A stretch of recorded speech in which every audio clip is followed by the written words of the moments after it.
Maraming turista ang inaasahang dumagsang ngayong long weekend sa Baguio City. Marami rin ang uuwi sa mga probinsya mula sa lungsod. Pero ilan sa kanila ilang oras nang naghihintay sa mga terminal makasakay lang pauwi. Nasa frontline ng balitang yan, si Laila Pangilinan. Alas 2 ng hapon pa lang, pumila na sa terminal ng bus si Hana para umuwi sa La Union. Ito'y matapos siyang bumili ng mga bulaklak na ibebenta ngayong Undas. Pero mag-aalas 6 na, hindi pa siya nakakabili ng ticket. Yung ticket pa lang po, yung mas nauna pa sa amin is 7 PM pa. So baka mga 9 na po kami makakabiyahe. So exhausted din po pag-uwi.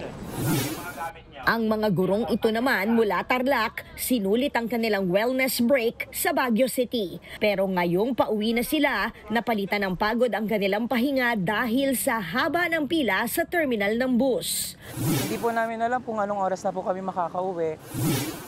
Ilan lamang sila sa daan-daang pasahero sa mga terminal ng bus pauwi sa mga probinsya ngayong Undas. Halos magkapalitan na ng mukha ang ilang biyahero dahil sa siksikan at haba ng pila. Pero sa kabila ng sitwasyon, pagtitiyak ng bus operators.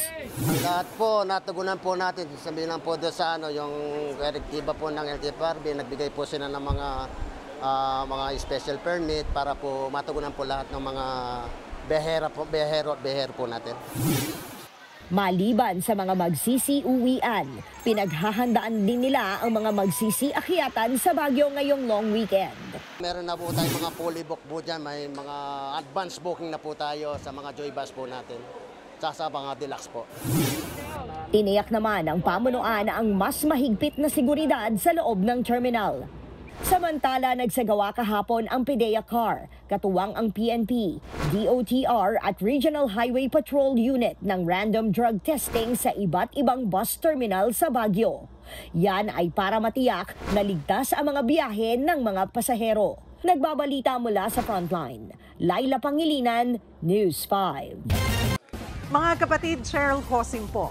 Maging maalam at may pakialam sa mga napapanahong issue at headlines. Mag-follow at mag-subscribe na sa social media pages ng News 5.